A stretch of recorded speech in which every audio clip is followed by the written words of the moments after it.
बहनों भाइयों, हमारे समाज में कुछ ऐसे लोग होते हैं जो दुनिया बदलने की क्षमता रखते हैं।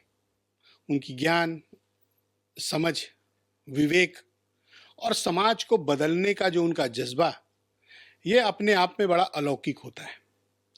हमारी ज़िंदगी में कुछ लोग ऐसे होते हैं जो हमें बदलने, हमारे विचारों को बदलने में सक्षम होते हैं।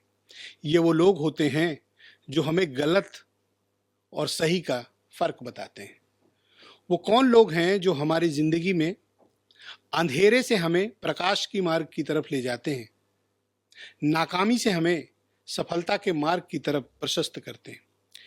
बहन भाइयों, ऐसे तमाम लोगों को हम खोजेंगे और उनसे आपको रूबरू कराएंगे। और इस कार्यक्रम के जरिए हम ये कोशिश करेंगे कि आपकी ज़िंदगी कितनी बदल जाए, आप सही रास्ते पर कैसे आएं और आपकी ज़िंदगी में रोशनी कैसे हो, आप कैसे आगे बढ़ें। जिनसे आज मैं आपको मिलवाने वाला हूं, उनको देश ही नहीं दुनिया भर में बहुत ख्याति मिली हुई है। और उनकी जो ख्याति है, उनकी जो उपलब्धि है और उनका जो इनलाइटनमेंट है, वो बेमिसाल है। सामान्य सामाजिक विषयों से लेकर अध्यात्म, धर्म, विज्ञान, गणित, इतिहास, वो एक ऐसे ही व्यक्ति हैं जो सारी चीज़ों का एक पैकेज है। और वो कोई और नहीं बल्कि खुद अवध ओझा हैं। आज हमारे साथ स्टूडियो में मौजूद हैं। अगले 1 घंटे हम उनसे बात करेंगे, सभी विषयों पर बात करेंगे, उन सवालों पर भी बात करेंगे जिनके जवाब आप उनसे चाहते हैं, उन पर भी बात करेंगे जिनके जवाब उन्होंने आज तक नहीं दिए।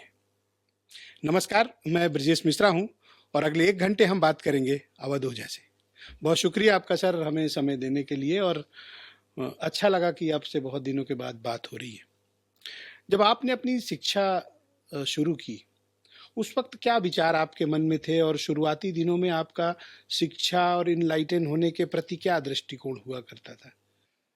नहीं, शिक्षा के प्रति तो कोई पॉजिटिव दृष्टिकोण कभी था नहीं। और जैसे आम तौर पर आज हमारे समाज में बड़े सारे युवा हैं, भाई हैं, बहन हैं, जो बेचारे भटके हुए हैं, उन्हीं भटके हुओं में से एक मैं था। मुझे भी लगता था कि जिंदगी में शराब बहुत अच्छी चीज है और धन कमाना है और स्त्री और बार डांस और लंदन और स्विट्जरलैंड, यही सब चलता था। एक भटके हुए, शुद्ध भटके, मतलब एक होता भटका, एक होता शुद्ध। मतलब जिसको लोग ये कहते, जैसे कहते नहीं कि आप पे मोहर लग गई, पूरे समाज ने एक मोहर लगा दी कि मेरे पिताजी को छोड़कर कि तुम अब जिंदगी में कुछ नहीं कर पाओगे। तो वहां वो सब चलता रहा, लेकिन रास्ता चूंकि गलत है। जैसे अभी आपने कहा कि असतोमा सदगमया तमसोमा ज्योतिर्गमया की, हम, ये बड़ी प्यारी लाइन है बृहदारण्यक उपनिषद की कि हम असत्य से आपको सत्य की तरफ ले चलेंगे, अंधेरे से रोशनी की तरफ ले चलेंगे। तो इसी परेशानी में, फ्रस्ट्रेशन में, क्योंकि जितना मैं आगे बढ़ने की सोचता था उतना पीछे चलता था, कुछ काम नहीं आ रहा था, कुछ चीजें हल नहीं हो रही थी, निराशा, डिप्रेशन। बस एक चीज थी कि आज वही मैं उत्साह कहता हूं, तब मैं उसको जिद कहता था। और इस देश में एक बहुत बड़ी चीज है जिसको मैं इस देश के हर व्यक्ति से आह्वान करूंगा हाथ जोड़कर, और वो है इस देश की संत परंपरा। तो मैं जब इलाहाबाद पहुंचा, दर्शन पढ़ना शुरू किया। दर्शन ने मेरे आंखों में थोड़ा सा चमक भरी, और उसके बाद जब संतों से मुलाकात हुई और वो T=T+T का सिद्धांत पता चला कि तमन्ना त्याग प्लस तपस्या, वहीं से जीवन परिवर्तित होना शुरू हुआ मेरा। तब मुझे लगा कि अरे यार, शराब कोई नशा थोड़ी है, नशा तो ज्ञान का है, नशा तो सेवा का है, नशा तो संगति का है। तो मैं सोचता हूं कि अगर मुझे सही चीजें दिखाई पड़ी और मैं इधर आ सका, तो इस विश्व का हर आदमी तो आ सकता है। इनलाइटनमेंट आपको दिखा इलाहाबाद यूनिवर्सिटी में जब आपने फिलॉसफी पढ़ी, या उसके पहले कोई घटना आपके साथ हुई जिसने आपको एक बिगड़े हुए, आवारा और शराब और दूसरी चीज़ों में डूबे रहने वाले यूथ से एक इनलाइटेंड अवध ओझा बनने के लिए प्रेरित किया? नहीं, अभी तो खैर एनलाइटेंड कहना बहुत बड़ी बात हो जाएगी। हम लोग तो मानते हैं। नहीं, अभी तो खैर, लेकिन हाँ, इलाहाबाद यूनिवर्सिटी का जो ऑरा है, वहां की जो संगत है, कि किसी भी घर का लड़का हो, चप्पल पहने, कुर्ता पजामा, हम जब पहुंचे तो यही था कि पता लगा साहब डीजीपी के लड़के हैं, साइकिल से चल रहे हैं, वहां हर आदमी का यही वेशभूषा। वो आश्रम था इलाहाबाद, 1990 में इलाहाबाद एक आश्रम था जहां सब लोग तपस्या कर रहे थे। तो जैसे ही मैं यानी अंगुलीमाल जंगल से निकलकर बुद्ध के आश्रम में पहुंचा और फिर एच.एस. उपाध्याय सर को सुना बोलते हुए और कनेक्ट करते हुए, तो वहां से एक रोशनी दिखाई पड़नी शुरू हुई। मैं फिर डेली फिलॉसफी की, मैं कोई क्लास नहीं अटेंड किया इलाहाबाद यूनिवर्सिटी में फिलॉसफी को छोड़कर। ये बदमाशी आपको कैसे सूझती थी और आप गलत कार्यों में कैसे लिप्त हो गए थे? आपके तमाम मैंने वीडियोस देखे हैं, बड़ी खौफनाक कई बातें उसमें आपने कही हैं, क्या वो सब सच हैं? नहीं, ज्यादातर तो खैर सच ही है। और मैं सच कहूं, कौन सी बात थी वो प्रेरित करती थी कि अब ये गलत काम करना है? गलत नहीं, उस वक्त सही रहा होगा। मैं उसको गलत इसलिए नहीं कहता क्योंकि हमारे देश में, खासकर उत्तर प्रदेश में, मैंने देखा कि मैं लोगों से ये कहूंगा कि जो आदमी अच्छा है, सीधा है, सच्चा है, उसे ना परेशान करें। हमारे पिताजी, हमारी माताजी गांव से 20 साल बाहर रहे, उन्हें कभी किसी ने गांव ही नहीं जाने दिया। मैंने क्लास 9-10 तक कुछ किया ही नहीं। हमको क्लास में लड़के हमारा बैग ले आके वॉशरूम में रखाते थे, कोई टीप मार देता था, कोई मेरे शर्ट पे पीछे से इंक फेंक देता था। लेकिन जब मैं पहली बार कोतवाली पहुंचा, आत्माराम दुबे जी कोतवाल थे गोंडा के उस वक्त, और हमारे सोसाइटी में एक साहब रहते थे, तो उन्होंने बचपन में कहीं एक आध तमाचा हमको मार दिया था। तो मैंने 11th में उनको बहुत मार मारा, मुझे याद आ गई, वो सामने पड़ा, उनको बहुत मार मारा, FIR हुई और तमाम। क्लास 9th में उन्होंने आपको तमाचा मारा और आपने बदला कब लिया? 11th में, 2 साल बाद। और मारा तो जब मैं, उन्होंने मारा क्यों था आपको? कुछ तो गलती की ही रही होगी। नहीं, कहेंगे तुम, मैं फातिमा में पढ़ता था, अपनी सोसाइटी में एकमात्र आदमी था जो फातिमा में पढ़ता था, और फातिमा इंटर कॉलेज गोंडा का बड़ा सम्मानित कॉलेज। नाम सुना है। हाँ, तो वो कहते थे, उन्होंने बुलाया, बोले साले बाजी करते हो, और चाटा मारा है खींच के, कायदे चला करो। बेवजह मारा? ऐसे ही, पर कोई वजह ही नहीं थी। तो जब मैंने उनको मारा और मैं कोतवाली पहुंचा, मुझे अच्छी तरह याद है, आत्माराम। तो आपने उनको कहाँ घेर के पीटा? सोसाइटी के दरवाजे गेट पे ऐसे बैठे थे और लाइटेंड अवस्था में थे फुल, और उसी में इनलाइटेंड मतलब ड्रिंक किए हुए? हाँ, जबरदस्त। और मेरे दो मित्र भी मेरे साथ थे, एक अजय भाई से, अजय शुक्ला, एक हरिओम तिवारी जी से, दोनों लोग नाम ले रहे हैं, उनको क्यों मुसीबत है? तो वो उनसे, दोनों से मैंने कहा यार, इस आदमी को मैं क्लास 9 में था, इसने मुझे बेवजह मारा था यार, और इतना कहे कि मेरे आंख से आंसू गिरने लगा। तो तिवारी ने कहा अच्छा आओ भाई दूसरे, और जैसे वो गेट पे पहुंचा तो इन्होंने एक तमाचा मारा खींच के। उसके बाद तो फिर मैंने बहुत मार मारा। वो अंदर की जो भड़ास थी कि तुम फर्जी काहे मारे हमको। ये आपकी जिंदगी का पहला झगड़ा था? ये पहला झगड़ा था जो थाने पहुंचे? तो कोतवाली पहुंचा, कोतवाली जब लौट के आए तो लोग नमस्ते करने लगे, भैया नमस्कार। तब मुझे, थानेदार ने आपको 2 डंडे नहीं लगाए? नहीं, वो चूंकि फातिमा का नाम जानते थे तो उन्होंने मुझसे एक बड़ी अच्छी बात कही, दुबे जी ने कहा देखो बेटा, तुम पढ़ने लिखने वाले, माता जी मेरी वकील है, तो उन्होंने कहा कि देखो तुम पढ़ने लिखने वाले लड़के हो और अच्छे स्कूल में पढ़ते हो, ये सब नहीं करना चाहिए, IAS बनो, कलेक्टर बनो, जज बनो। उनको क्या पता था कि आग भरी हुई है अंदर। ये प्रतिवाद था, ये तमन्ना बदमाश बनने की नहीं थी। जब आपको कोई लगातार सताएगा, परेशान करेगा, तो मैंने जब बहुत अरसे बाद वो मूवी देखी घातक, और सन्नी देओल को उसमें मैंने देखा कात्या को मारते हुए, तो मैंने बड़ा रिलेट किया कि ये होता है यूपी में, उत्तर भारत में। मैंने देखा जो, तो कात्या देख के ही उनको, नहीं, उसे मैंने रिलेट किया कि आदमी भारत में और खासकर उत्तर भारत में अपराधी क्यों बनता है, कि आप एक सरल आदमी को परेशान कर रहे हैं, सता रहे हैं, उसकी गाड़ी पे ब्लेड मार दे रहे हैं डेली, उसका कवर फाड़ दे रहे हैं, उसे घर पे गाली लिख के चले आ रहे हैं, तो अंदर उत्तेजना नहीं भरेगी? निश्चित तौर पर भरेगी। फिर इस घटना के बाद आपको कब लगा कि ये तो गलत हो गया, या लगा ही नहीं? लगा नहीं, मजा आने लगा। जैसे मिर्जापुर में गुड्डू भैया कहते हैं ना कि शुरू मजबूरी में किए थे, अब मजा आ रहा है, तो वही हाल मेरे साथ हो गया कि शुरू मजबूरी में किए थे, अब मजा आ रहा है, तो वो फिर मजा आने लगा। तो जब भी कोई चीज आपके लिए मजा बने, इसीलिए इस सिद्धांत को मैं बार बार कहता हूं कि जिसमें आपको अव्वल होना है उस चीज को आप मजा बना लीजिए। पढ़ाई में अव्वल होना है, पढ़ाई को मजा बना लीजिए, कसरत को मजा बना लीजिए, ध्यान को मजा बना लीजिए। पहला चरण मजा बनाने का होता है। तो मजा छूटा कैसे फिर? जो आपकी ग्रोथ थी इन सब कार्यों में, गुंडई में, बदमाशी में, पिस्तौलबाजी में, आपको तो सबसे बड़ा गैंगस्टर बनना था। हमारे एक मित्र हैं अंबुज मिश्रा, वो बेचारे इलाहाबाद यूनिवर्सिटी का 2 फार्म ले आए और उनको कोई मिल नहीं रहा था दूसरे फार्म को देने वाला। तो मेरे पास आया कि भैया अब तुम्हारे लिए फार्म मंगाए हैं और चलो इलाहाबाद। और माता जी मैं बंद करके जाती थी, दरवाजे में ताला लगा, खाना रख के, पानी रख के सब जाती थी, तो ताला लगा देती थी बाहर से। कि तुम बाहर निकलोगे फिर खुराफात करोगे, कहीं यहाँ कांड हो गया, कहीं वहाँ कांड हो गया। तो बेचारे आए और नीचे से उन्होंने फार्म वार्म भेजा और कहा कि यार तुम्हारे लिए लाएं। तो हमें लगा ये बहुत बढ़िया मौका, क्योंकि माता जी चाहती थी कि मैं कहीं अच्छी जगह जाऊँ, पढ़ूँ लिखूँ। तो मैंने माता जी से कहा कि इलाहाबाद यूनिवर्सिटी फार्म मंगाया है, तो कहीं निकाल लोगे? अरे मैंने कहा, तो पिताजी ने कहा देने तो दो, जाओ यार, जाओ यार, तुम जाओ इलाहाबाद, तुम काबिल आदमी हो, तुम जाओ, देखा रहो। तो बस वहीं से मैं इलाहाबाद पहुंचा, वहां कोई भगवान स्वरूप लड़का मिल गया, उसने इतनी नकल कराई। मैं इसीलिए मेरी भगवान में बड़ी आस्था है। मैं नहीं मानता कि कोई वहां नकल करके एडमिशन पाए? नकल की। वो सामने बैठा था, मैंने उससे कहा भाई हमको भी दिखा देना, उसका पूरा दिखा देंगे, उसने दिखा दिया।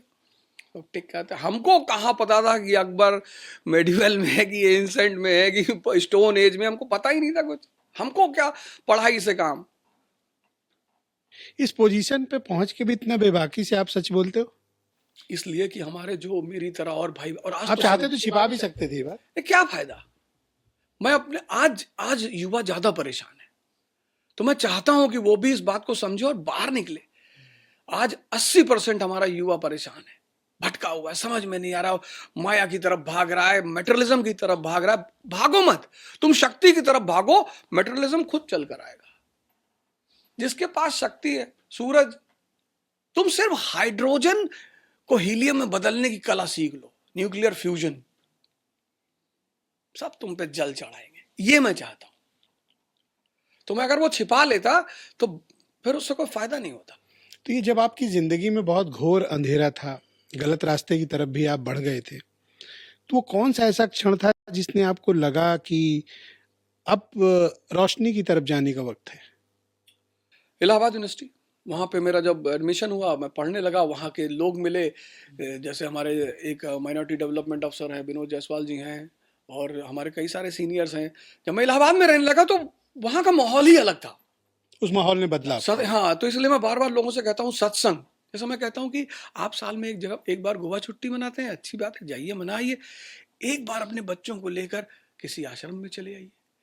साधु संत महात्मा बहुत सारे भारत में आश्रम है, जाइए 10 दिन वहां भी रहिए, वहां भी तपस्या करिए, देखिए डिसिप्लिन कैसे पैदा होती है, ध्यान कैसे होता है, योग कैसे होता है।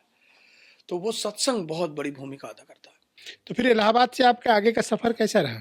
इलाहाबाद से फिर वहाँ क्या किया फिर आपने? ग्रेजुएशन किया, और ग्रेजुएशन करने के बाद मैंने दिल्ली यूनिवर्सिटी का एग्ज़ाम दिया, तो वहाँ एमए में मेरा एडमिशन हुआ। फिर जाकिर हुसैन कॉलेज में एनरोलमेंट हुआ मेरा एमए में। फिर तो वहाँ से धारा बदल गई, और जब मैंने कहा ना, अब पढ़ाई मेरे लिए मौज बन गई। और फिर हमारे एक मित्र हैं पांडे जी, अतुल पांडे जी, आपके यहीं लखनऊ में हैं, सेल टैक्स में, वो बेचारे ही महानगर में रहते थे। तो हमसे कहे यार अवध तुम्हारे जैसे काबिल आदमी, और सबसे बड़ी घटना ये घटी कि मेरा ग्रेजुएशन में फर्स्ट डिवीजन आया इलाहाबाद यूनिवर्सिटी में। First division?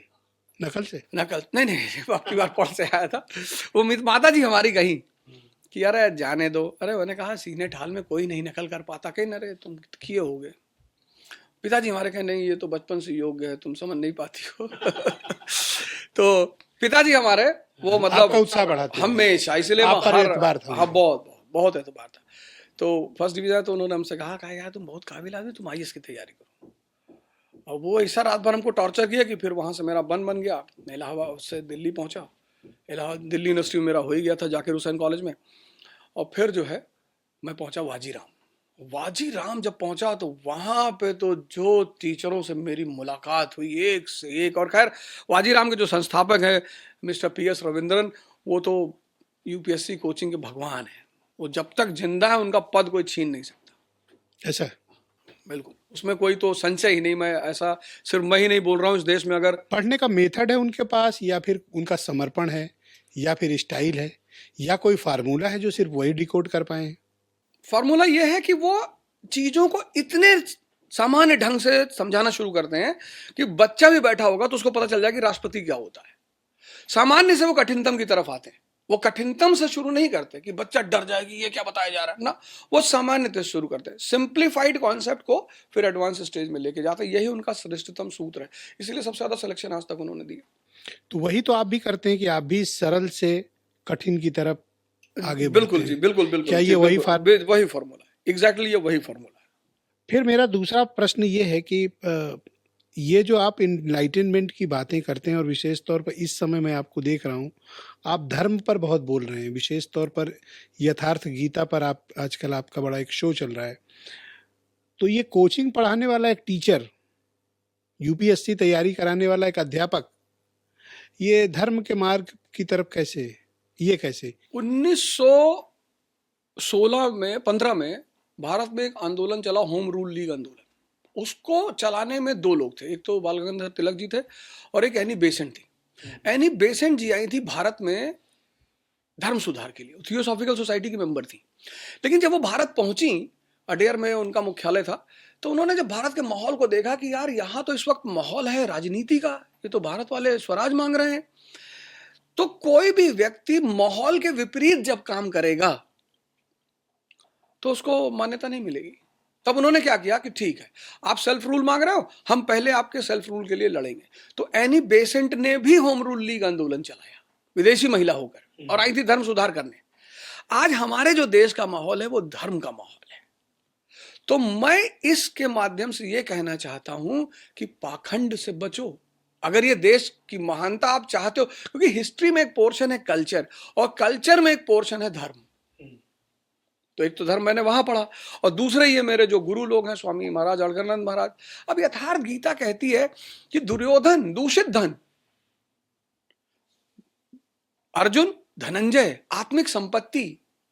दुर्योधन जैसे पात्र को जो महाभारत के आप दूषित धन से तुलना कैसे कर सकते हैं? इसके पीछे मतलब व्याख्या क्या है आपकी? मैं, जब आपका मैं है, ईगो है, अहंकार है, ये जो मैं है ये आपको हमेशा बाहर ले जाता है।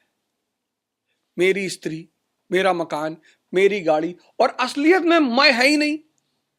तो जब मैं ही नहीं है तो उसकी स्त्री, उसका मकान, उसकी गाड़ी कैसे हो सकती है? यही है माया। मैं का नेचर है कि वो बाहर लेकर भागेगा। दुर्योधन का मतलब माया का प्रतीक। हाँ, वो बाहर लेकर आएगा दूषित धन, एक ऐसा धन जो संपत्ति एहसास तो होगा, आपके काम नहीं आएगा, आपको परेशान बहुत करेगा। और अर्जुन यानी धनंजय, आत्मिक धन। अब अगर आप ध्यानी हैं, साधक हैं, तो भी आप पत्नी को नहीं छोड़ेंगे, लेकिन तब आपको ये एहसास रहेगा कि ये एक सराय है, हम सब साथ में रह रहे हैं, हम सबको एक दूसरे का भला करना है, हम सबको एक दूसरे का विकास करना है। यही इस संस्कृति की सबसे प्यारी बात है। याज्ञवल्क्य ऋषि जब अंतिम उस पर जा रहे हैं, दो पत्नियां हैं उनके। इस देश में सन्यासी मतलब ये थोड़े कि आप जंगल भाग गए, माँ बाप को छोड़ दिए, वो एक स्टेज है, लेकिन वो एक अलग स्टेज है। तो मैं यही बार बार कहता हूं। अब शिखंडी को लोग महाभारत के सोचते थे कि अरे ये तो नपुंसक है, ये क्या, इसने, ये अर्जुन से इसका क्या संबंध है? अब अर्जुन और कृष्ण यानी चेतना और परमात्मा और चेतना के बीच में जो ज्वाइनिंग बॉन्ड है वो है शिखंडी। शिखंडी यानी चिंतन पद्धति। ये बात यथार्थ गीता में लिखी हुई है। अब जो ध्यान करेगा वो द्रौपदी बन जाएगा। समर्पण ध्यान मतलब आप समर्पण कर रहे हैं, वो द्रौपदी हो जाएगा। और द्रौपदी के 5 पति होंगे। पहला पति धर्म होगा, आपको कानून मानना पड़ेगा, धर्म यानी युधिष्ठिर। दूसरा पति अर्जुन यानी अनुराग। तीसरा पति भीम यानी भाव, बिना भाव के आप कैसे जुड़ सकते हैं। 5वां पति नकुल यानी नियम।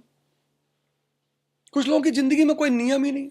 चौथा नकुल। 5वां पति सहदेव यानी सत्संग। अब आप करते हैं ध्यान और रात में बैठते हैं बियर बार में, तो आप ध्यानी कभी नहीं हो पाएंगे। तो हर ध्यानी स्त्री बन जाता है, समर्पण कर देता है, और हर ध्यानी के 5 पति। अगर वो 5 नहीं रहेंगे तो वो शुद्ध ध्यानी कभी नहीं बन पाएगा। अब इतना बड़ा सिद्धांत। यथार्थ गीता अध्यात्म की वैज्ञानिक किताब है। मतलब मुझे लगता है कि हर व्यक्ति को, गुरु महाराज को इस बात के लिए प्रणाम करने के लिए उनसे एक बार जरूर मिलना चाहिए। पर इसका मैं देखता हूं कि इतनी रुचि नहीं लेते हैं युवा इस पे। कारण एक्चुअली क्या हुआ कि पाखंड से बहुत दुखी हैं लोग। हमारा जो युवा है उसमें ज्यादातर लोग पाखंड से बहुत दुखी हैं, बहुत दुखी। पाखंड से तात्पर्य? पाखंड, जब आप मेहनत करते हो रिजल्ट नहीं मिलता। जैसे आप, भाई एक बड़ी सिंपल सी बात है, हम लक्ष्मी जी की पूजा करते हैं और धन अमेरिका के पास है। अब जब ये बात कोई मंच से खड़ा होकर कहता है तो जो युवा सुनता कहता है यार बात तो सही कह रहा है ये, कि हमारे रिश्तेदार सांसद हैं और हम भिखमंगे हैं। भाई आपको प्रदेश के मुख्यमंत्री कहता है कि अरे ब्रजेश जी हमारे भाई, तो आप कुछ ही कर ही नहीं पा रहे। तो किस बात के भाई? तो युवा जोड़ता है कि हाँ यार, सरस्वती की पूजा हम करते हैं और सारा नोबेल प्राइज यहूदी ले जाता है। बस यहीं पर वो जब जोड़ नहीं पाता तो खिन्न होता है। जबकि उसको ये सोचना चाहिए कि लक्ष्मी जो है वो माया का प्रतीक है, मेटरलिज्म का। और जो व्यक्ति भगवान विष्णु के समान होगा उतनी मानसिक और शारीरिक शक्ति डेवलप कर लेगा। समुद्र मंथन हो रहा है और लक्ष्मी जी बाहर आई और देवताओं में और राक्षसों में युद्ध हो गया कि हम इनसे शादी करें। उन्होंने कहा बैठो तुम लोग, अब मैं डिसाइड करूं, मैं माला डालूंगी। बैठ गए लोग लाइन में। देखा उन्होंने सागर में एक आदमी लेटा, तो उन्होंने पूछा इन लोगों से कि वो कौन है? बोले विष्णु जी हैं। बोले उनको पता है मैं निकली हूं बाहर? बोले हाँ पता है। तो बोले उनको मुझसे शादी नहीं करना? बोले नहीं करना है। वो जाकर माला उन्होंने उसको पहना दी। कितना बड़ा संदेश है ये। आज का यहाँ 22 साल का युवा रो रहा है, सर माई गर्लफ्रेंड मुझसे बात नहीं कर रही, सुसाइड कर रहा है। स्त्री ने बात नहीं किया, सुसाइड कर रहा है। स्त्री आपसे बात करेगी, आपको सम्मान करेगी, आपसे प्रेम करेगी। आप शक्ति तो पैदा करो, आप शक्ति तो पैदा करो। स्त्री कहीं नहीं जाने वाली। ये जितने लोग इल्जाम लगाते हैं कि आज की स्त्रियां खराब हो गई हैं, ये सब निरर्थक इल्जाम लगाते। स्त्रियां ना कभी खराब थी ना हैं। लेकिन जब अब स्त्री भगवान का रूप है धरती पर, तो जब वो दूसरे भगवान से मिलती है तब भगवत्ता का व्यवहार करती है। अब ये मरे हुए गुटखा खाए हुए लोग, आंधी चल रही तो हिल रहे हैं, कह रहे हैं हमसे हमको प्यार ही नहीं कर रही। कैसे करेगी? रील तो बना रहा है ना, रील बना रहे हैं, उसी रील में खत्म है। ये रील जो है ये इनको जो है इनके सोचने की क्षमता को मार देगा। रेडियो तक तो ठीक था, टीवी जब आई तो आप देखिए, जब टीवी आया और मूवी आई, आपने भी एक बात गौर की होगी कि हमारे आपके बचपन के समय में हमारे घर वाले मूवी देखने के बड़े खिलाफ थे कि पिक्चर गए तो तोड़ डालेंगे मार के। तो उस वक्त गलत माना जाता, हाँ बुरा माना जाता था। आज माँ बाप पीवीआर में जाना एक सोशल स्टेटस है। जबकि हमारे माँ बाप भले उतना नहीं पढ़े थे, समझदार बहुत थे कि जब लड़का स्क्रीन पर देखना शुरू कर देगा और सब कुछ आनंद उसको स्क्रीन पे मिलेगा तो उसके जो मनन करने की क्षमता वो खत्म हो जाएगी। पर आज का युवा तो रील बना रहा है ना, तो या तो मनन नाच रहा है कमरे में म्यूजिक लगा के, या डायलॉग बना रहा है, या खुद को हीरो या एक्ट्रेस की तरह पेश कर रहा है। ये एक बड़ी सामाजिक विकृति है। बहुत बड़ी, वक्त बहुत जाया हो रहा है, बहुत जाया हो रहा है। आप ये चीज फील कर पाते हो? मैं बहुत ज्यादा मैं तो हर प्लेटफॉर्म से कहता हूँ, युवाओं से आवेदन करता हूँ कि भैया काहे सब कर रहे हो? नहीं, आपको कोई अच्छा कंटेंट, जैसे बहुत सारे युवा है, कई सारे लड़कों को मैंने देखा वो साइंस पे कंटेंट डाल रहे हैं। हाँ, वो बनाइए, वो बहुत बढ़िया ज्ञानवर्धक चीजें करिए। हाँ, बहुत अच्छा कंटेंट डाल रहे हैं। वो रिलीजियस प्रिंसिपल्स पे डाल रहे हैं कि वासुकी के इतने फन क्यों हैं, विष्णु जी ऐसा क्यों। ये सब बनाइए जिससे जनता का जागरूकता हो। आप एक काम करिए, फंडामेंटल राइट का एक आर्टिकल निकालिए, उस पर चर्चा कर दीजिए 1 मिनट की, तो जो देखेगा उसको पता चलेगा। उसमें कभी कभी नाच गाना भी कर लीजिए। तो 1% पे बना डालिए रील, बनाइए। तो एक आईपीसी डिफाइन कर दीजिए, सीआरपीसी डिफाइन कर दीजिए। बिल्कुल विधानसभा कैसे चलती है, लोकसभा कैसे चलती है, ये डिफाइन करिए। पर इसमें तो मन लगता नहीं। तो मन तो खोखला हो चुका है ना, मन तो खत्म। दुर्योधन हावी है, बाहर भाग रहा है। गाड़ी चाहिए 3 लाख की, नहीं तो इज्जत नहीं रहेगी। 20 लाख का जूता चाहिए। अभी मुझसे एक साहब, जब मैं आ रहा था यहाँ प्रोग्राम के लिए, तो कहे ऐसे जाएंगे लोअर वोअर पहन के। हमने कहा भैया लोग हमको सुनने आ रहे हैं। अच्छा, हाँ, अच्छा किया आपने बात किया। आपका कोई ड्रेस का मैं देखता हूँ कि कुछ भी पहन लेते हैं आप। हाँ, तो ये इस देश की परंपरा है। यहाँ बुद्ध कभी भी ब्रांड पहन के नहीं निकले, जरूरत ही नहीं। आपको कभी एहसास नहीं होता कि वहां जा रहा हूं तो मुझे ये पहनना चाहिए? नहीं, मुझे पता है ज्ञान सर्वोपरि है। जिसके पास ज्ञान है उसको बाहर के आडंबर की कोई जरूरत नहीं। ये तो पश्चिम है, ब्रांड कहता है, क्योंकि पश्चिम के पास ज्ञान नहीं। जहां मेटरलिज्म है वहां ब्रांड की जरूरत है। जैसे आप कंपनी की मीटिंग में जा रहे हैं तब तो जरूरी है। अब आप जैसे प्रधानमंत्री जी का प्रोग्राम ले रहे हैं तो आपके लिए जरूरी है, प्रोटोकॉल है। लेकिन जो आदमी शिक्षक है, आपका कोई प्रोटोकॉल नहीं है। हाँ, अब प्रोटोकॉल इतना है, इसे ना लुंगी और बनियान पहन पहुंच, ये भी गलत है। इसका भी ध्यान रखना पड़ेगा कि आप सब लगे देखने में। ऐसा ना हो एक शर्ट आपने 15 दिन पहन ली, जिसके मिलने पहुंचे वो बेचारा बेहोश हो गया, तो नहा धो के साफ सुथरा होके ऐसे जाएगी। आपके कई रील और वीडियोस बड़े वायरल होते हैं और एक बड़ा इल्जाम है आपके ऊपर, आप बच्चों को बहुत बदमाशी करना सिखाते हैं, गैंगस्टर बनना सिखाते हैं, पिस्तौल की बात करते हैं, तलवार की बात करते हैं, मारने काटने की बात करते हैं। क्या बनाना चाहते हैं आप बच्चों को? मैं बच्चों को कृष्ण बनाना चाहता हूँ। मैं कहता हूँ एक हाथ में चक्र और एक हाथ में बांसुरी, कि जब भी तुम्हारे ऊपर कोई तैमूर लेम जैसा भारत में घुसे तो अब ये इतिहास ना लिखा जाए कि उसने दिल्ली में लाखों लोगों को काटा। अब कोई महमूद गजनी इस देश में घुसकर पंजाब से सोमनाथ तक ना लूटे। अब कोई नादिर शाह आकर भारत के शासक को मुर्गा ना बनाए पानीपत के मैदान में। मैं ये चाहता हूँ। अच्छा, मुर्गा बनाया? मुर्गा बनाए मोहम्मद सारंगीला को। वो दिन भर दरबार में मुर्गा लड़ाता था, आया उसने देखा राजाओं का ये काम थोड़ी है, उसको पता चला, उसने मुर्गा बना दिया मोहम्मद सारंगी, मारो उसको दो तमाचा खींच के। मैं ये चाहता हूं कि युवा हमारा शांत रहे, बांसुरी बजाए, गाय चराए, काम करे, पढ़ाई करे, लेकिन जिस दिन कोई महमूद गजनी इधर की तरफ घुसे तो इतने चक्र उठ जाए कि मध्य एशिया में अगले 1000 साल तक की माँ अपने बच्चों से कहेंगे बेटा उधर मत जाना। बस मैं यही चाहता हूँ। गलत राह पर भी तो जा सकता है यूथ। क्यों अगर जाएगा? आपसे सीखा इस तरह, मुझसे तो गीता भी तो पढ़ेगा। आप देखिए मेरा 4th लॉ करके प्रोग्राम चल रहा है, तो वही वाली बात है, जब 1942 का आंदोलन चला और गांधी जी ने नारा दिया करो या मरो, तो अंग्रेजों ने कहा करो मतलब कि हिंसा। गांधी जी ने कहा नहीं, मैंने 22 साल अहिंसा सिखाया है। असहयोग आंदोलन 1920, सविनय अवज्ञा 1930, व्यक्तिगत सत्याग्रह 1941। ऐसे मैं भी अहिंसा ही सिखा रहा हूं, लेकिन अहिंसा बिना शक्ति के नपुंसक है, प्रेम बिना शक्ति के नपुंसक है, सम्मान बिना शक्ति के नपुंसक है। तब फिर आप गांधी जी की विचारधारा कहाँ फॉलो करते हैं? वो तो कहते हैं, गांधी जी का स्टेटमेंट गांधी है। जी ने कभी हिंसा की मैं बात आपको नहीं बताता हूं, उन्होंने कहा कि जहां पर कायरता और हिंसा की बात आएगी मैं कहूंगा हिंसा का चुनाव करो। ये स्टेटमेंट है गांधी जी का। कायरता, उन्होंने कहा जहां कायरता और हिंसा की बात आएगी मैं कहूंगा हिंसा का चुनाव करो। लेकिन सारी जिंदगी तो उन्होंने अहिंसा का सिद्धांत प्रतिपादित किया। बिल्कुल, क्या उसकी बात है, क्योंकि अहिंसा एक बहुत बड़ी शक्ति है। सत्याग्रह दोनों साथ में चला उनका, सत्याग्रह। आप किसके अनुयायी हो, भगत सिंह के, बाबा साहब अम्बेडकर के, या गांधी जी के? मेरा प्रेम इन तीनों आदमी से है। मैं अनुनायी किसी का नहीं हूं। तीनों में अनुनायी से तो अगर मैं, एक कहूं चुनने को, तो किसको चुनोगे? तब तो मैं डॉक्टर अंबेडकर चुनूंगा किसी भी कीमत पे। गांधी जी नहीं? नहीं नहीं नहीं, इसकी वजह मैं बताऊं क्यों मैं अंबेडकर डॉक्टर को क्यों चुनूंगा। डॉक्टर साहब, मैं चाहता हूं युवाओं को मैं वो चीज दूं जो हाँ, थोड़ी क्लैरिटी दो आज। हाँ हाँ, और क्लैरिटी दो। डॉक्टर साहब जैसा व्यक्तित्व, आपको भी कोई बेइज्जती कर दे तो आप फांसी चढ़वा दोगे उसको। भाई आप यूपी के एक बहुत ताकतवर पत्रकार हैं, आप तो तुरंत फांसी चढ़वा दो कि भैया ब्रजेश मिश्रा को इसे बोल दिया। और वो व्यक्ति डेली स्कूल जाता था, किनारे लोग बैठाते थे उसको। क्या मानसिक स्थिति रही होगी उस आदमी की। मैं कहता हूं व्यक्तित्व की पूजा करिए, आप सीखिए उससे। निरंतर स्कूल जा रहे हैं, पढ़ाई कर रहे हैं, लंदन से वापस जब आ रहे हैं, जहाज डूब गया तब 60,000 किताब वापस आई।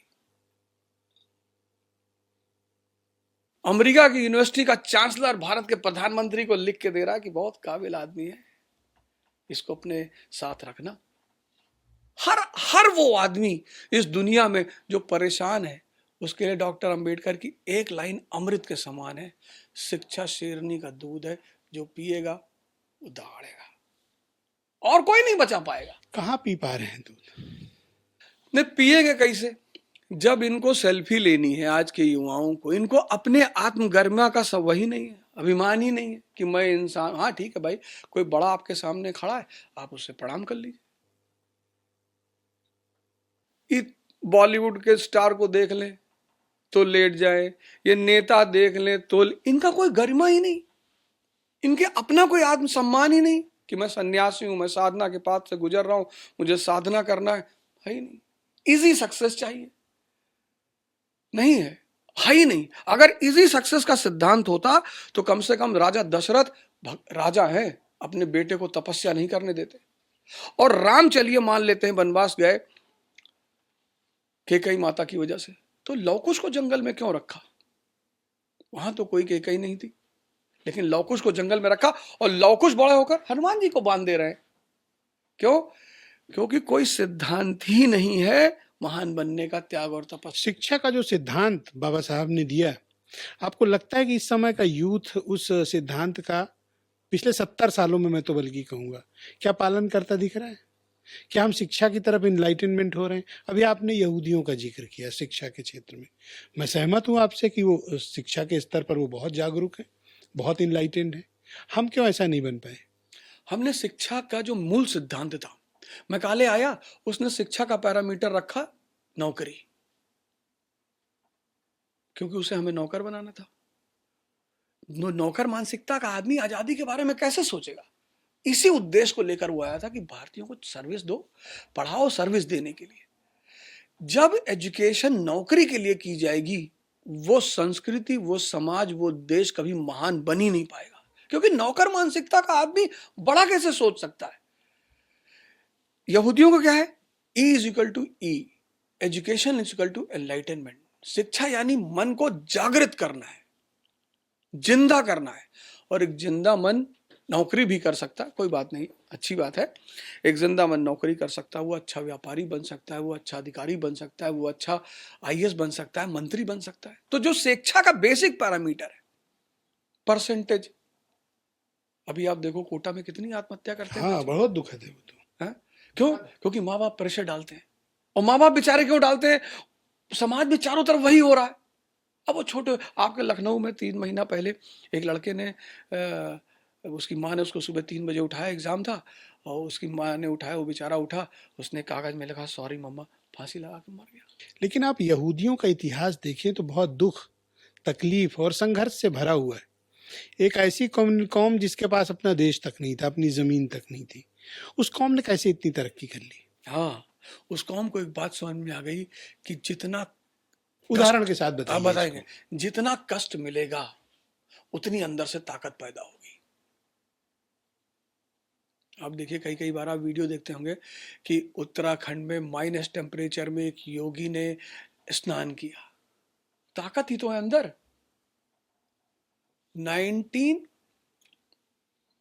1787 में अमेरिका पैदा हुआ। 1787 में, 1789 में फ्रांस की क्रांति हो गई, पूरे यूरोप में आग लग गई। जब आग लग गई तो यहूदी तो बिजनेसमैन है, ये भागे अमेरिका की तरफ, सेटल हुए, अमेरिका में पहुंचे। इन्होंने वहां पे औद्योगिक क्रांति को बढ़ावा दिया, इंडस्ट्रियल रेवोल्यूशन, क्योंकि 1750 में हो चुका था। 1850 तक पहुंचते पहुंचते अमेरिका एक आर्थिक ताकत। 1853 में अमेरिका ने जापान को अपना उपनिवेश बना लिया। पहली बार जापान गुलाम बना। जब पहली बार जापान गुलाम बना, और 1914 का जब पहला विश्व युद्ध हुआ, चारों तरफ फंड देने वाले यहूदी।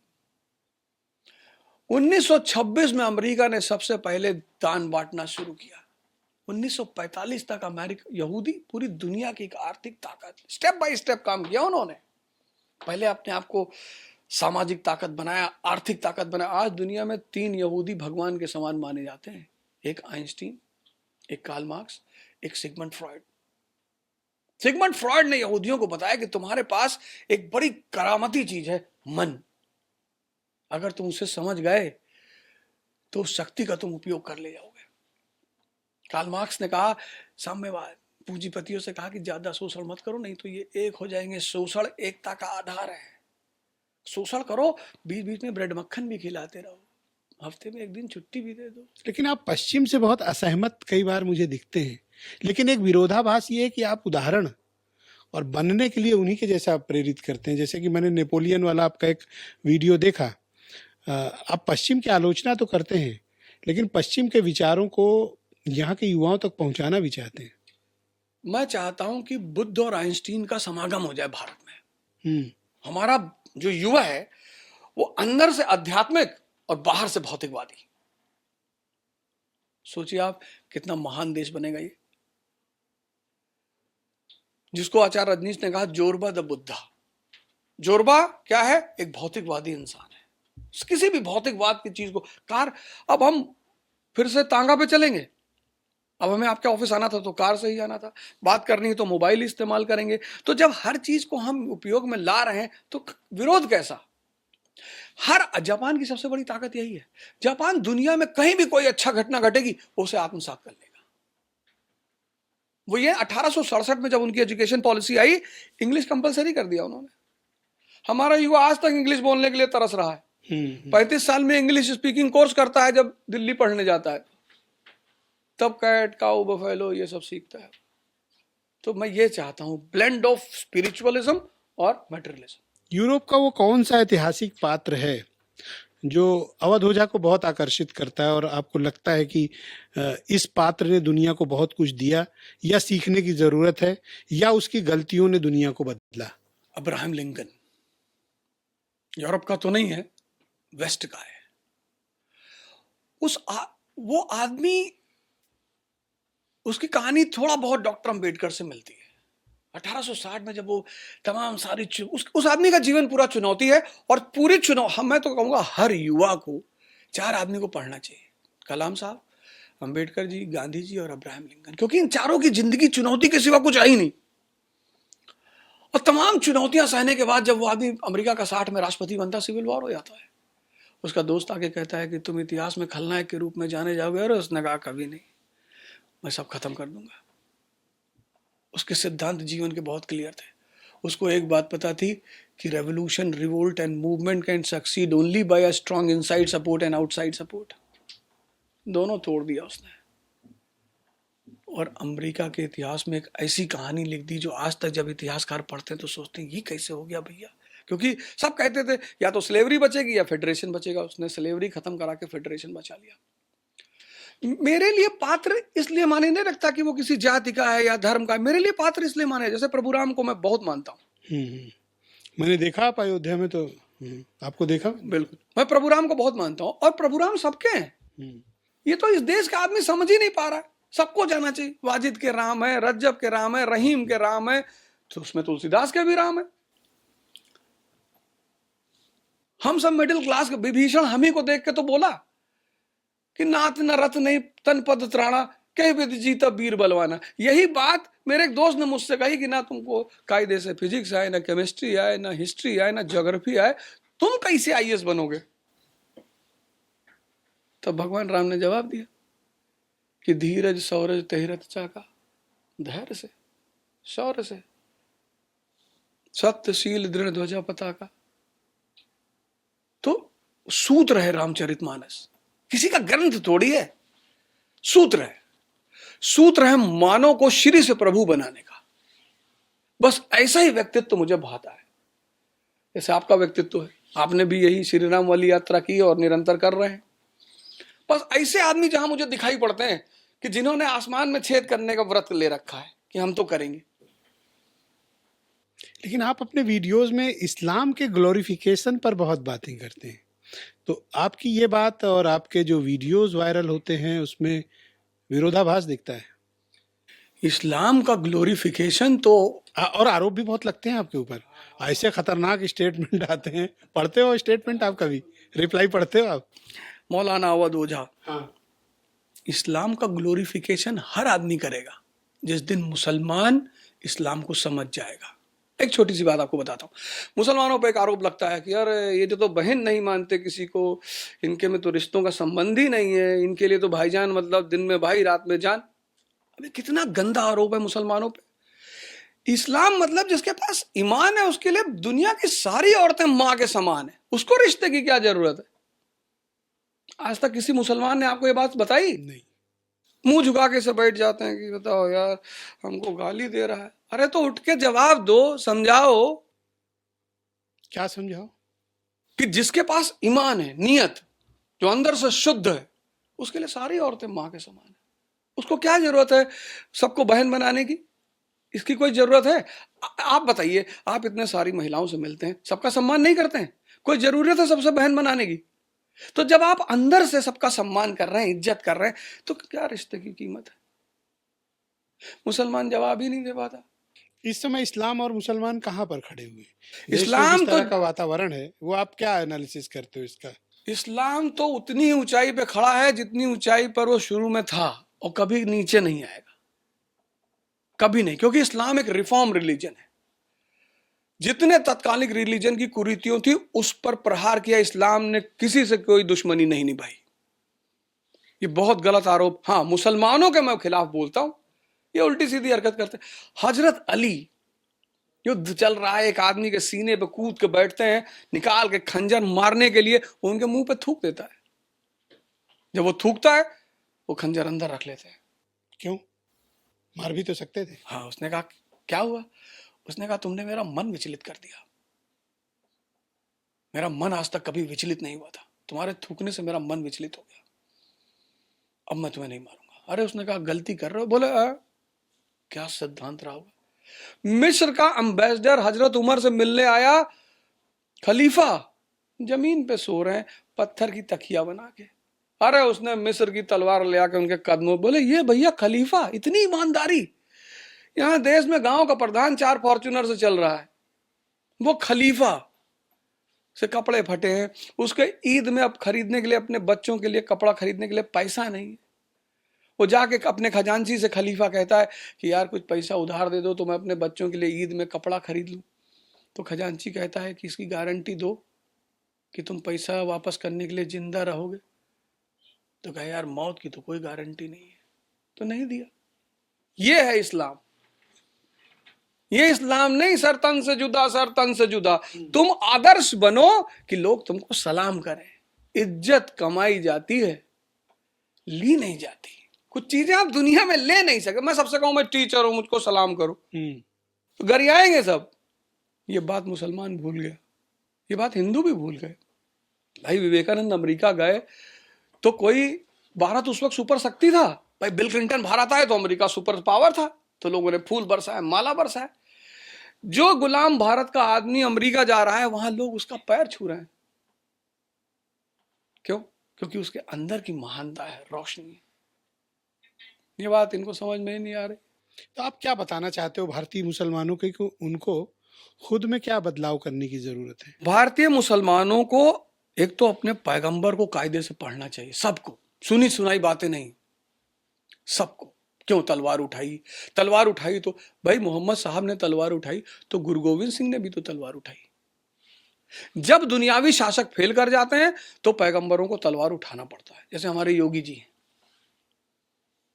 ये भी संत राजा हैं। अगर सारे राजा सफल हो गए होते, इनकी जरूरत ही नहीं थी। अब बजट देखिए, अब आज ही आया है बजट। आज बजट आया है, और वो बजट जापान और यूएई के मॉडल का है।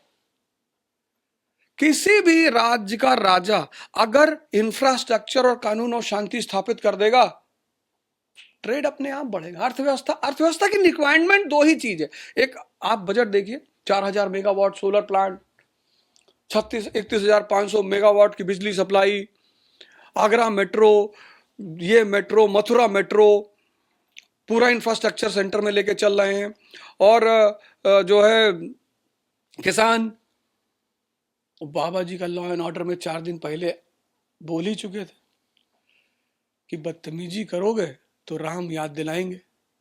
तो सीधा संदेश है बाबा जी का। और यही जापान ने किया 1867 में। उसके पास संसाधन तो थे नहीं, तो उसने 2 ही काम किया, एक इंफ्रास्ट्रक्चर, एक लॉ एंड ऑर्डर। पूरी दुनिया की कंपनियां जापान पहुंच गई। यही काम यूएई आज कर रहा है। दुबई में क्या है? 2 ही चीज तो है, इंफ्रास्ट्रक्चर, लॉ एंड ऑर्डर। सारे भारत, पाकिस्तान, बांग्लादेश, रूस के सारे व्यवसायी वहां व्यापार कर रहे हैं। बाबा जी एकदम उसी पैटर्न पर ये बजट उन्होंने बनाया है। बहुत शानदार, बहुत शानदार। क्या आप ये मानते हैं कि मुसलमानों को एक शिक्षा क्रांति की जरूरत है, जिससे वो अपना विकास कर सकें और शिक्षा के महत्व को समझ सकें? मुसलमानों को इस देश की सरकार से बस एक चीज अब मांगनी चाहिए कि भैया हमको शिक्षा दो। हम नमाज कहीं भी पढ़ लेंगे, कहीं भी, हम छत पे पढ़ लेंगे, हम घर में पढ़ लेंगे, हम कहीं भी पढ़ लेंगे, हमको शिक्षा दो। जो बात डॉक्टर अंबेडकर ने कहा 1932 में गांधी जी से, जब गांधी जी ने कहा टेंपल एंट्री करवा देंगे, उन्होंने कहा नहीं चाहिए, आप स्कूल एंट्री करवा दो। केंद्र बजट का एक हिस्सा शिक्षा में व्यय होना चाहिए, ये करवा दो। आज आप देखिए, देखिए चारों तरफ वो लीडर है समता पार्टी का, समाजवादी समता पार्टी है, चंद्रशेखर रावण। कैसे वो बंदा दहाड़ता रहता है, मैं उसको देखता हूं, मुझे बड़ा अच्छा लगता है। अच्छा कर रहा है, दहाड़ रहा है। ये चंद्रशेखर रावण जो दहाड़ रहा है, उसके पीछे कौन है? डॉक्टर अंबेडकर। अगर वो नहीं दिलाते शिक्षा, तो जैसे तो ऐसे में उदाहरण तो मायावती भी है। मायावती जी उसका बहुत अच्छा उदाहरण है, बहुत प्यारा हाँ, उसका अब्दुल का उदाहरण। आप कुछ कह रहे थे। नहीं तो अगर डॉक्टर अम्बेडकर इनमें भी होता तो अब्दुल पीछे से देख नहीं रहा होता आज दब के, वो भी चंद्रशेखर रावण की तरह दहाड़ रहा होता, हक लेंगे, लड़ाई लड़ेंगे, शिक्षा जाएंगे, लेकिन हुआ ही नहीं। लीडरशिप नहीं है मुसलमानों में, या लीडर शिक्षा के प्रति। शिक्षा के प्रति इनको क्लियर करना पड़ेगा कि हमको राज्य से क्या चाहिए। ये कहते भैया हमारे पास पैसा होगा तो हम हज कराएंगे, भैया हम नमाज पढ़ लेंगे, भैया हमको शिक्षा दे दो भैया। पर शिक्षा के महत्व को तो समझा गया, तभी तो अलीगढ़ मुस्लिम यूनिवर्सिटी जैसे शानदार इंस्टीट्यूशन की स्थापना हुई। वो तो सर सैयद अहमद साहब का विजन था, वो तो मुसलमानों के लिए वरदान साबित हुए। वो तो मुसलमानों, जब किताब आई द इंडियन मुसलमान 1870 में, तो उस किताब W हिंटर में वो किताब में लिखा कि मुसलमानों की बड़ी दयनीय स्थिति है, शरीफ और अजलाफ मुसलमान। तब सैयद साहब ने कहा नहीं। लेकिन आप देखिए सैयद साहब की एक सबसे खास बात, उन्होंने मदरसा नहीं खोला, कॉलेज खोला, एंग्लो मोहम्मडन ओरिएंटल कॉलेज। उसका जो प्रिंसिपल है पहला, वो यहूदी है। मदरसा कल्चर में क्या प्रॉब्लम? मदरसा कल्चर में कोई प्रॉब्लम नहीं है। अगर कोई भी पुरानी चीज नए को आत्मसात कर ले तो प्रॉब्लम नहीं है। जैसे गुरुकुल है, अब वहां अध्यात्म के साथ, योग के साथ अगर फिजिक्स पढ़ाई जाए तो गुरुकुल में कोई प्रॉब्लम नहीं है। क्यों नहीं? भारत में बहुत सारे गुरुकुल हैं, क्यों नहीं लोग, बड़े बड़े लोग अपने बच्चों को गुरुकुल भेजते हैं? क्यों दून भेजते हैं? क्योंकि वहां लड़का पढ़ के योगी तो हो जाएगा और पाठ कराने लगेगा। वो ये चाहते नहीं, वो चाहते मेरा लड़का डॉक्टर बने, इंजीनियर बने। तो ये जो पुरानी संस्थाएं हैं, प्रेमचंद मदरसा से पढ़े हुए, राजा राम मोहन रॉय मदरसा से पढ़े हुए, कितना अच्छी शिक्षा रही होगी उस समय। राजा राम मोहन रॉय भारतीय पुनर्जागरण के पिता, मदरसा से पढ़े हुए। लेकिन अब तो मदरसों में पढ़ने वालों को गालियां दी जा रही हैं, जिस तरह के हेट कैंपेन्स वगैरह चलते हैं, बातें होती हैं, कुछ तो वो गलती करते भी हैं और कुछ उनको उकसाया भी जा रहा है। सर एक वर्ड है एलुमिनी। एलुमिनी तो जिस कॉलेज के एलुमिनी सबसे ज्यादा नोबेल प्राइज विनर होंगे, उस कॉलेज को कोई गाली दे पाएगा? मदरसा के कितने लोग भारत के टॉप मोस्ट स्थानों पे बैठे होंगे? दो चार। गाली कोई दे नहीं रहा है, गाली आप खा रहे हैं। जिस कॉलेज से 10 नोबेल प्राइज विनर हैं, लोग चाहेंगे कि मेरा बच्चा यहां पढ़े। आप देखिए जो बड़े बड़े स्कूल हैं जहां के रिजल्ट अच्छे हैं, एलुमनाई अच्छे हैं, वहां एडमिशन कराने के लिए कितना मारामारी होती है। और जिस कॉलेज से कोई रिजल्ट ही नहीं है, उन्माद है। शिक्षा आपको सोचना सिखाएगी, समझदार बनाएगी, आपको डिमांड रखना सिखाएगी। आप शिक्षा लेने के बाद भी फिर वही रूढ़वादी बातें कर रहे हैं। तो जब आप रूढ़वादी बातें करेंगे तो लोगों को लगेगा कि यहीं से आया है और ऐसी बातें कर रहा है, तो वो उसका निशाना बनेगा। आज का युवा किधर जा रहा है? आप तो बहुत बच्चों से मिलते होंगे, बातें करते होंगे, कैसा है युवा? उसके मन में क्या विजन चल रहा है? क्योंकि ये देश को आगे ले जाने वाली पीढ़ी है, जिसके हाथ में हमें और आपको ये देश सौंप कर जाना है। वो क्या विजन रखती है? क्या वो कॉम्पिटेंट है? आज का भारत बड़ा प्यारा देश है और यहाँ के हर युवा के अंदर भगत सिंह, सुखदेव, राजगुरु, असफुल्ला खां वाली क्षमता है। उसको दिशा चाहिए। अगर हम अपने घर में चाहते हैं कि हमारा बच्चा मोबाइल ना चलाए, तो हमको भी खाते वक्त मोबाइल नहीं चलाना चाहिए। बच्चों को उपदेश से ज्यादा व्यवहार प्रभावित करता है। जब आप किसी को उपदेश देते हो और खूब वही काम करते हो, तो मन में क्या सोचता है कि अरे फर्जी। तो जितने लोग चाहते हैं कि युवा बदले, अब हम खाना खाते वक्त मोबाइल देख रहे हैं, अपनी बेटी से कह रहे हैं कि बेटा खाते वक्त मोबाइल ना देखना, उसका क्या असर पड़ेगा? युवा भटका ही इसलिए इस देश का है क्योंकि बुजुर्ग भटक गए, शिक्षक भटक गए, डिमोरलाइज करते हैं, कहते तुम कुछ नहीं कर पाओगे, तुम भीख मांगोगे। तो इस देश के बुजुर्गों को सबसे पहले अपने आप को संयमित करना होगा, व्यवस्थित करना होगा, फिर वो आदर्श बन जाएंगे युवाओं के लिए। इस समय आप किसको अपनी जिंदगी में आदर्श मानते हो कि इन्हें हमें फॉलो करना चाहिए? इस समय तो मेरे आदर्श महाराज अड़गड़ानंद हैं। क्या सीखा आपने उनसे?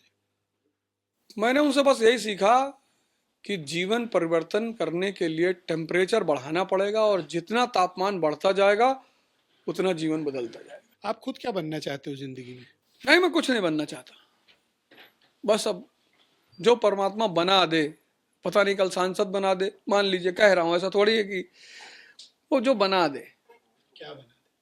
अब टीचर बना दिया, हमारे जैसे हमारे दोस्त लोग हमसे घूंटा पूछते हैं। मैं आपके अंदर एक छटपटाहट देखता हूँ। कहाँ दरअसल जाना चाहते हैं? कहते हैं कि जब 1922 में असहयोग आंदोलन खत्म हुआ तो ये हुआ कि अब क्या किया जाए। तो CR दास ने कहा कि अब विधायिका में बैठा जाए, सत्ता से ही असली सुधार की शुरुआत होती है।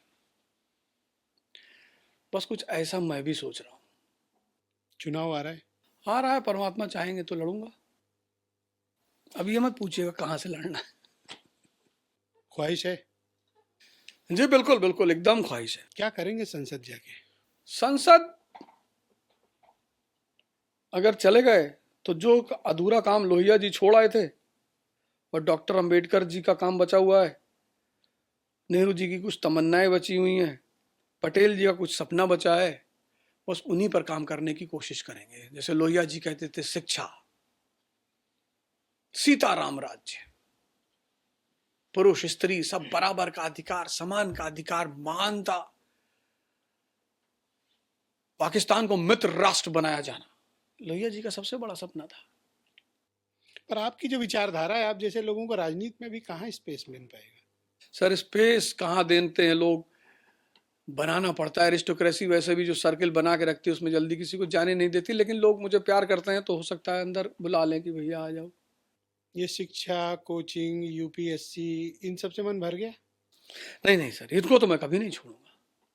मतलब मैं कहीं भी किसी भी पद पे चला जाऊं, किसी भी जगह पे चला जाऊं, लेकिन जिस चीज ने मुझे यहाँ तक पहुंचाया, क्योंकि शिक्षा जो है वो आपके सोचने की क्षमता को बरकरार रखती है, तो पढ़ाना तो मैं नहीं छोड़ूंगा। एक क्लास से निकलकर आप टीवी पर आए, टीवी से निकल के आप आजकल गीता पढ़ा रहे हैं। टीवी पे तो आप ही लाए, क्लास से तो मुझे आपने निकाला।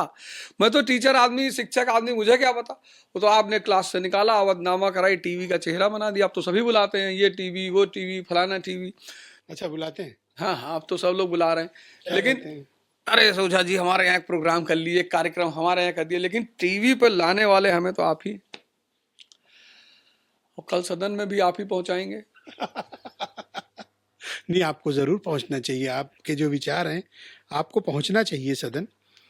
वर्तमान राजनीति में मैं अगर आपके सामने कुछ उदाहरण प्रस्तुत करूं, किन विचारों से आप ज्यादा सहमत हैं? कुछ लोग ये कहते हैं कि ओझा जी राइट विंग के बड़े सपोर्टर हैं, कट्टर हिंदुत्व को प्रमोट करते हैं, और पिछले दिनों अयोध्या से आपकी जो तस्वीरें आई और जिस तरह का वेशभूषा और जैसी बातें करते आप दिखे, वो और जो अवध ओझा लोग रील पर या वीडियो में देखते हैं, बड़ा बदलाव था।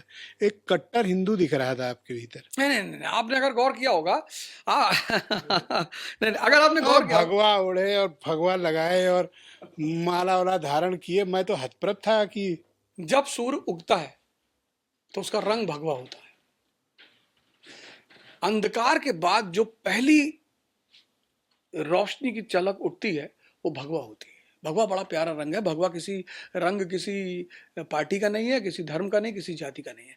तो जब घोर अंधेरे के बाद, जब आप गौर करिए, कल का सूरज देखिएगा, जब घोर अंधेरे के बाद जब सूरज बाहर निकलता है तो भगवा होता है, और फिर भगवा होते होते होते होते होते वो चमकना शुरू होता है। तो भगवा मतलब परिवर्तन की शुरुआत।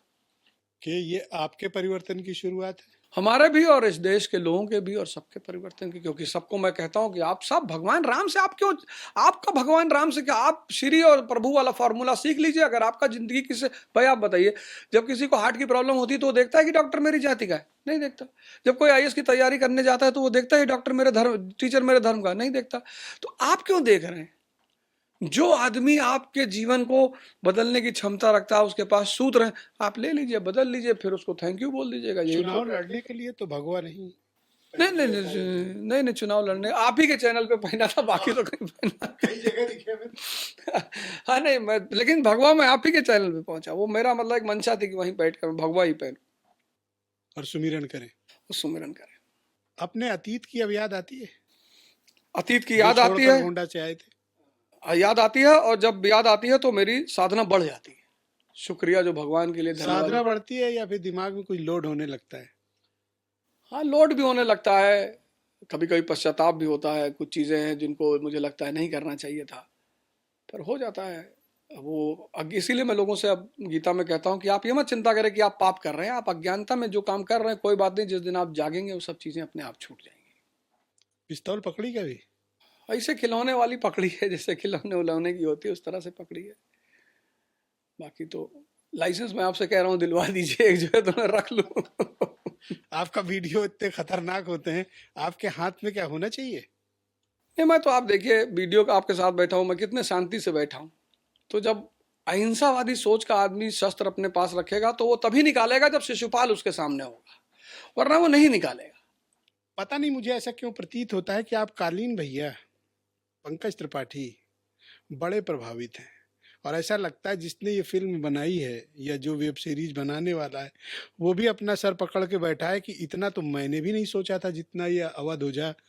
वो बड़ी व्यवहारिक सी सीरीज है, उसमें उसने आपको बहुत प्रभावित किया?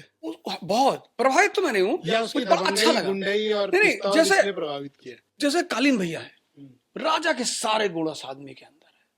बैठा है, खाना खा रहा है, अपने आदमी से कहता है कि आओ, वो कहता नहीं नहीं भैया।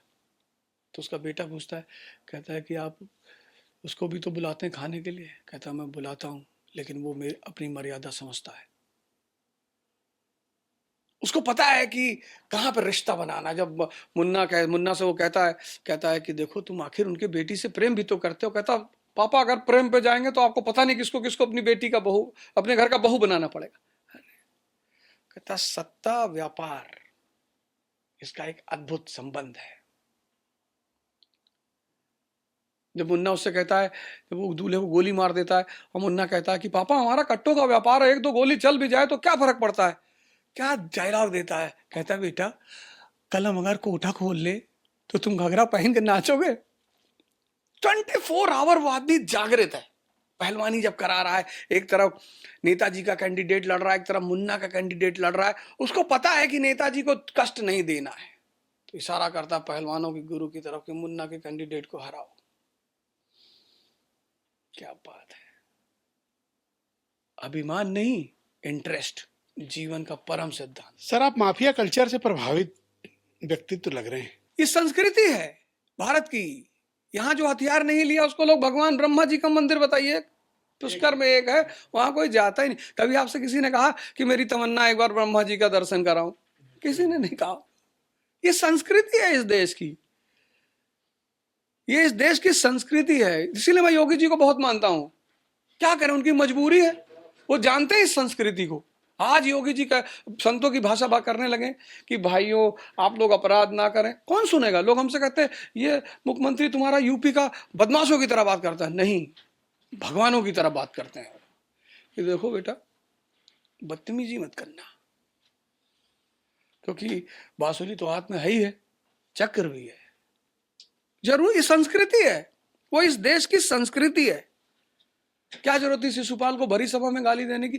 कृष्ण ने क्या बिगाड़ा था शिशुपाल का? और भगवान की महिमा की क्या है, मना करते हैं कि भैया 100 पूरा हो, तब भी नहीं मान रहा है। अब दुर्योधन की दुश्मनी भीम से, भीम को मारो, तुम्हारी भाभी लगती, उसको तुम भरी प्रजा, भरी महफिल में नंगा करोगे? आप बताइए, आपकी किसी से दुश्मनी है, आप उसकी औरत को भरी सभा में नंगा करेंगे? तो ये जो दुर्योधन मानसिकता के लोग हैं, इनको या तो कृष्ण संभाल सकते हैं और या योगी आदित्यनाथ,